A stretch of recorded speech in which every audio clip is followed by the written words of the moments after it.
Muy buenas tardes, licenciado Nelson Cancinos. Buenas tardes, doctor. Bienvenido a este conversatorio que realizamos dentro del doctorado en Justicia Criminal y Ciencias Forenses en la Universidad de Occidente. El licenciado Nelson Cancinos es uno de los doctorandos y actualmente está desarrollando su tesis doctoral sobre aspectos relativos a la Corte Interamericana de Derechos Humanos, específicamente en cuanto a la jurisprudencia y su tratamiento a las personas privadas de libertad. Como es un conversatorio, licenciado, vamos a intentar hacer algunas preguntas, apuntes sobre el tema. Algo que le gustaría saber a la audiencia, porque esto llega a nuestros alumnos de pregrado y a los alumnos de maestrías también, las resoluciones o las sentencias de la Corte Interamericana de Derechos Humanos respecto a los recluidos o a los privados de libertad en general, sean estos sentenciados o preventivos. Las resoluciones que la Corte Interamericana pronuncia son vinculantes, licenciado. Sí, muchas gracias, doctor.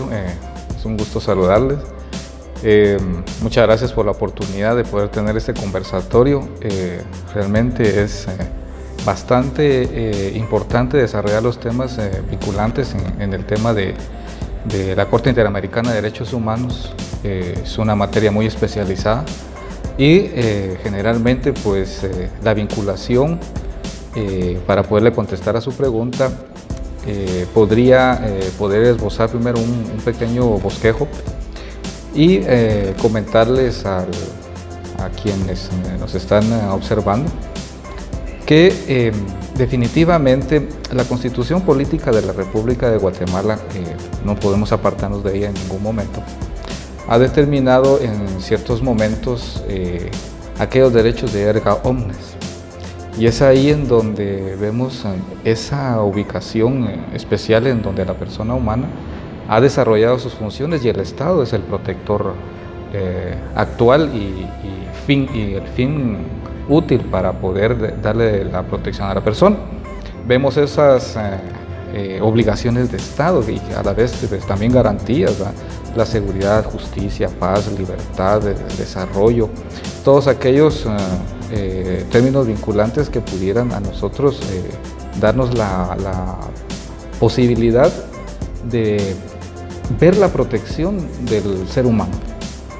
Podemos recordar que la Corte Interamericana de Derechos Humanos inició sus actividades en el año de 1969. Pero no solamente inició sus actividades, sino que tuvo un tiempo de retardo o vacatio de más de 10 años. Y hasta el año de 1978 empezó a funcionar, siendo su primera resolución 20 años después, en 1988, generó su primera resolución. Y precisamente fue en cuanto al tema de la protección de los derechos humanos. Vemos el jus cogens, ¿verdad? Que en este caso nosotros tenemos que ser muy perceptivos de que toda la actividad que interesa a la protección del ser humano también va teniendo más vigencias. Dentro del catálogo del derecho constitucional podemos ver realmente que las garantías que habla nuestra Constitución del artículo 1 al artículo 46, más aquellos famosos DESC, derechos económicos, sociales, políticos, que también lo hace mención la Convención Americana de los Derechos Humanos y también el Pacto de los Derechos Humanos Civiles y Políticos. Dan ese cobijo, esa protección, esa investidura como tal al ser humano. La vinculación como tal, para poder entrarle realmente a la contestación más concreta, y usted me disculpará, soy un poco, me gusta mucho adornar bastante el tema, podría decirle que la Constitución Política, cuando habla en el 175, ¿verdad?, de la supremacía constitucional, y es ahí donde uno se siente cómodo porque ve uno el triángulo de Kelsen, en donde la Constitución prevalece. Y cada una de estas actividades constitucionales también nos permiten a nosotros ampliarnos y fijarnos en una posición. ¿Dónde están los derechos humanos? ¿Dónde están los derechos civiles? ¿Y cómo hacemos a nivel de derecho internacional la ubicación de estos derechos para que puedan vincularse y tener esa recepción? Bueno, pues Guatemala, artículo 46 de la Constitución, nos dice precisamente, todo tratado y convenio ratificado por el Estado de Guatemala en materia de derechos humanos es vinculante. Pero no solamente el 46, que sería tal vez uno de los más importantes, el 175, como decía, recordemos la ley del organismo judicial, también hace mención sobre cada una de las actividades post facto que tienen que hacer los jueces en su momento de impartir justicia. Y una de ellas, primero, es la observancia del principio de legalidad. Y esa legalidad es la que nos va a permitir a nosotros tener esa gran gama de normativas y encuadrar el momento específico constitucional en donde poder aplicar la vinculación exacta. Recordemos también que el derecho constitucional y más el derecho procesal, internacional público, nos abre puertas inimaginables, que son tan específicas, y yo pudiera decirle esa vinculación de la convencionalidad que debe de tener el proceso de la Corte Interamericana dentro de la normativa jurisdiccional guatemalteca. Esa convencionalidad la hace mención del artículo número 2 del Convenio Interamericano de Derechos Humanos, en donde habla la prevalencia y la responsabilidad y el cumplimiento de los Estados partes para que pueda llegar a un Estado el cumplimiento de las resoluciones emanadas por los 7 magistrados de la Corte Interamericana.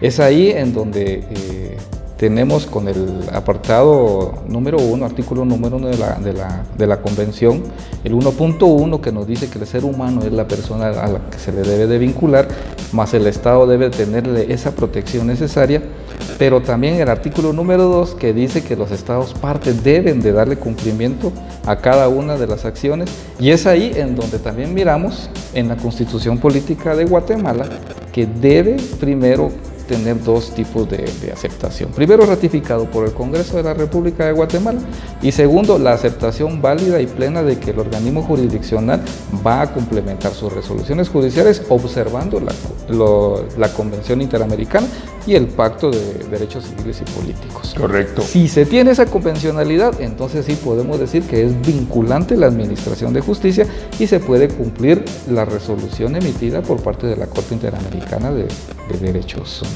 Humanos. Tal vez un ejemplo, licenciado, de cómo una sentencia de este tipo, con todo este marco jurídico y la pirámide de Kelsen y la supremacía constitucional, cómo finalmente un privado de libertad que está siendo víctima, que sus derechos humanos fundamentales están siendo violados, la Corte emite una resolución donde obliga al Estado de Guatemala a cumplir la convención, pero ¿cómo lo lleva a cabo en realidad?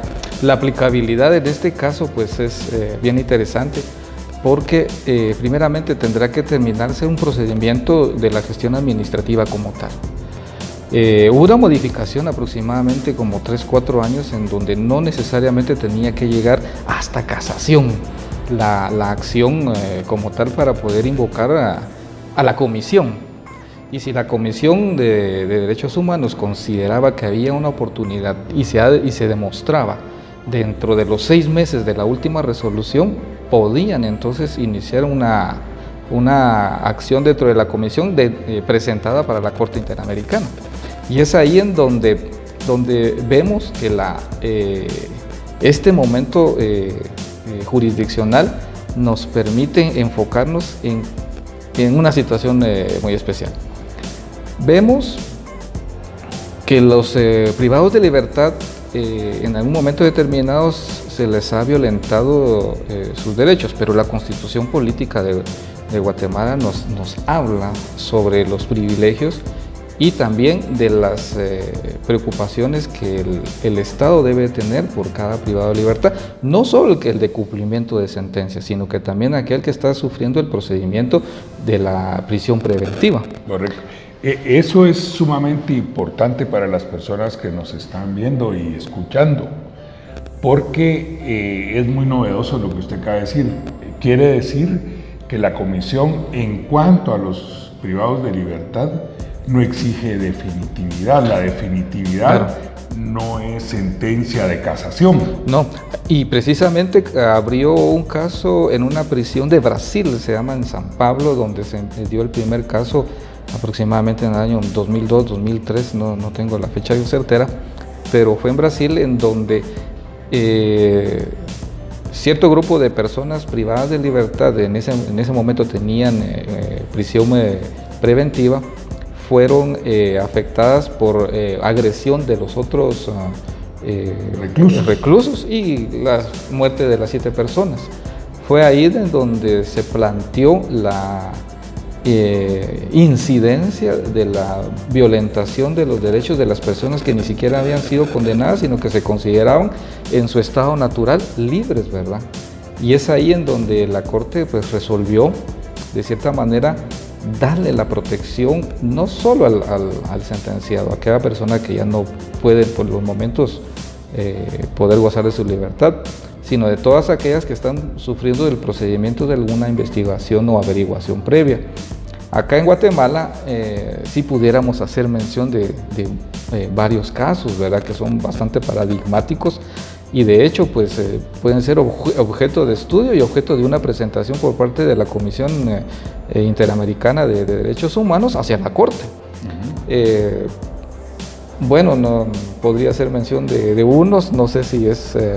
pero yo le podría hacer mención del caso Alaska, ¿verdad? Ajá. Ahí tenemos una grave y serio problema en cuanto al tema del cumplimiento de los procedimientos penales. Si recordamos el Código Procesal Penal 345 bis nos habla de las actividades procesales en donde el periodo de investigación que tiene que hacer el Ministerio Público, amparado del 309, que dice que todas las actividades del Ministerio Público deben ser eficaces, efectivas y dándole algún procedimiento de economía procesal para evitar que las personas sufran más de lo necesario.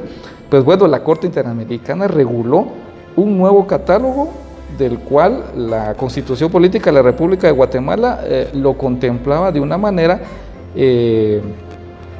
no alejada de la protección del ser humano, sino que el derecho penitenciario como tal no ha sido tan estudiado, tan profundo. Y de esa naturaleza, pues un periodo de restricción de libertad de una persona de 3 meses, que es lo que nos habla el Código Procesal Penal, más todas aquellas personas que se les aplica a los institutos desjudicializadores. Ese caso en particular es paradigmático. Mire, pasó 3 años.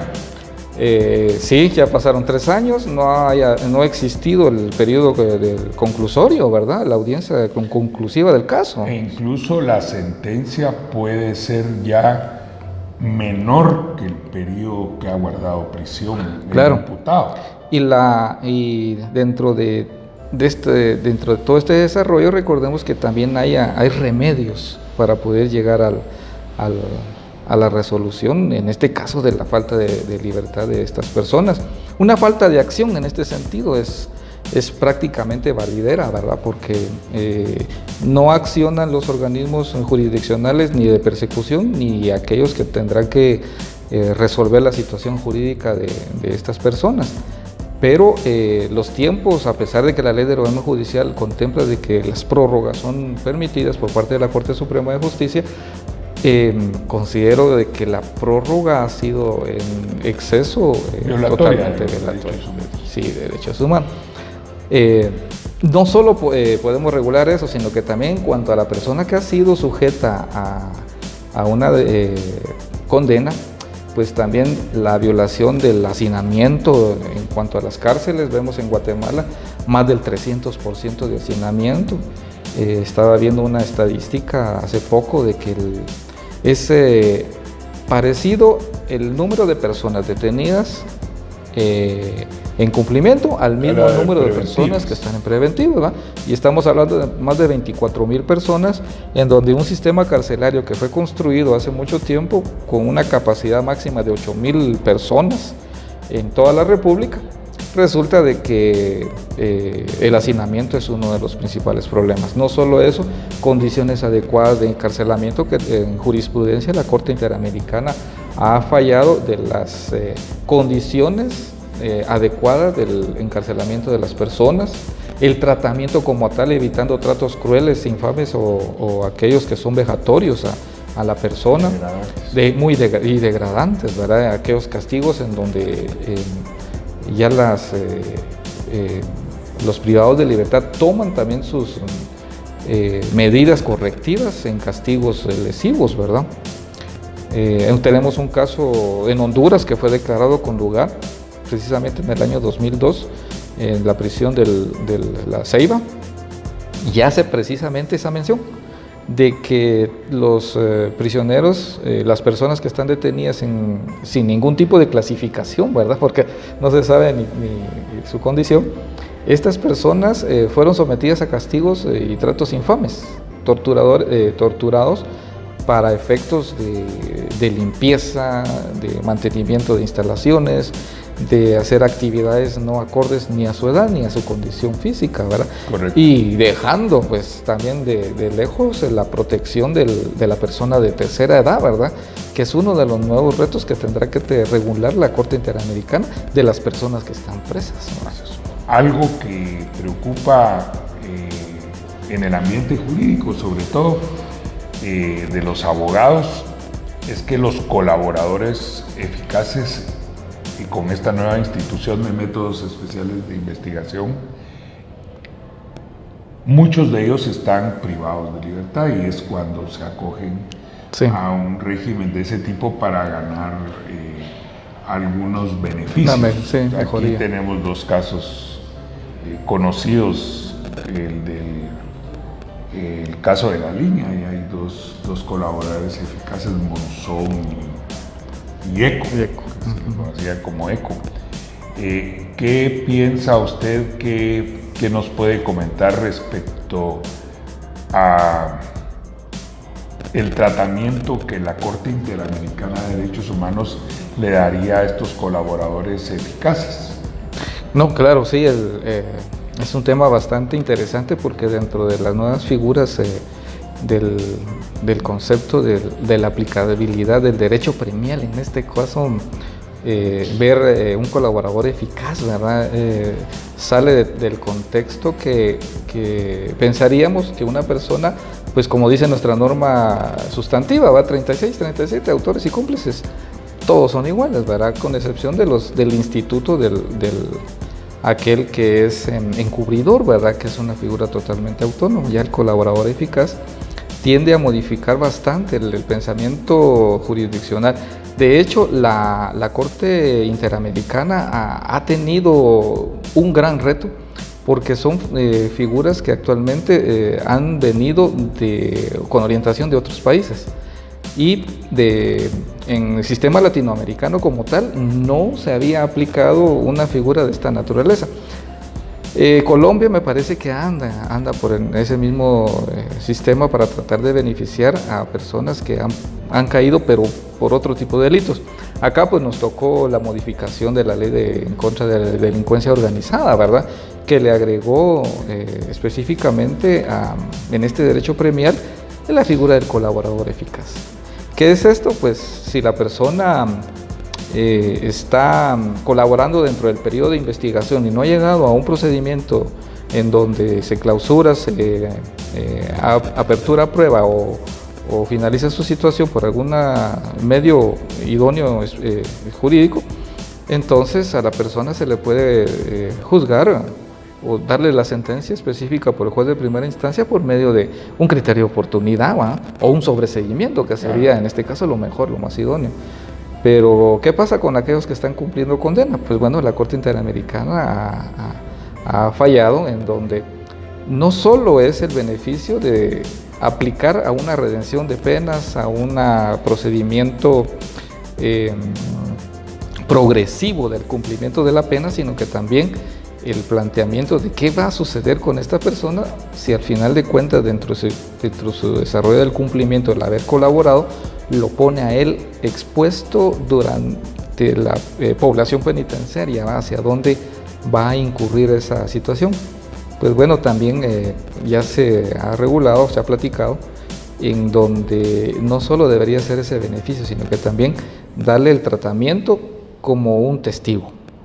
Y entonces aquí vemos que nuestras leyes han sido bastante de avanzada. Precisamente la Ley de Protección de Sujetos Procesales y de Personas Vinculadas a la Administración de Justicia habla en este caso, de los testigos.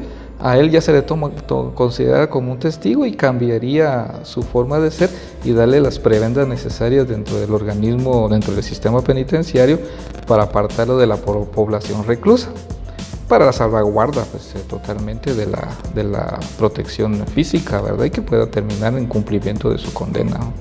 ¿Y ese es el criterio jurisprudencial? El criterio jurisprudencial es darle la protección necesaria, ¿verdad? Dejarle siempre la vinculación del artículo número 1 de la Convención, más en algún caso determinado están invocando el 63 de la Corte Interamericana, que también es parte de un derecho premial, pero también es de resarcimientos en un momento determinado. Esta persona, por ayuda a la justicia, pierde o su familia es desmovilizada, desarraigada, o sufre consecuencias de carácter económico demasiado fuertes o alguna extinción de dominio por ahí, pueda el Estado darles un reconocimiento. Bueno.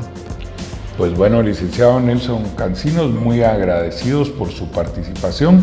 Yo quisiera, antes de despedirlo, que si tiene algún mensaje, como le digo, los alumnos de pregrado, de maestría y por supuesto el grupo de doctorandos está pendiente de esta transmisión. Si usted tuviera respecto a la jurisprudencia interamericana algún mensaje, se lo agradecería. Podemos interpretar la Constitución de varias maneras. Podríamos hablarlo teleológicamente, podemos hablarlo pues históricamente o gramaticalmente, ¿verdad? Como lo dice la doctrina constitucional. Y todo eso nos lleva camino a que somos garantes, el Estado es garante, la persona que trabaja en el derecho, la persona que trabaja en la administración de justicia es garante de cada una de las mismas efectos de ese catálogo constitucional y darle el debido respeto y la solución específica en protección no solo de la persona, sino que también de sus bienes, de su integridad y cada una de las actividades desarrolladas por parte del proceso constitucional, en este caso, debe ser de parte de interés de nosotros. Para mí ha sido muy agradable aprender, seguir leyendo, que en la vida no hay nada que no pueda ser escudriñado y precisamente esta es una materia tan especializada que se necesita pues conocer no solo el pacto, no solo la Convención Interamericana, sino también esos otros 9 instrumentos que también nos manejan dentro del proceso de la protección de los derechos humanos. Y es ahí en donde al final podemos decir el Estado ha cumplido su misión. Esa misión en donde cuando abrimos la Constitución Política de la República de Guatemala e invocamos el nombre de Dios, también invocamos esos principios hermenéuticos que nos tienen a nosotros precisamente en esta vía. En la búsqueda de la justicia, en la búsqueda de la seguridad, pero especialmente en el estricto cumplimiento de la ley y todo aquello que pueda ser efectivo para que el Estado de Guatemala sea una mejor nación. Muchísimas gracias, licenciado, de nuevo. Y muchas gracias. Naturalmente, pues lo que usted ha dicho nos suma, porque sabemos que el Estado se garantiza, se organiza para proteger al ser humano, que es lo que usted nos ha estado diciendo.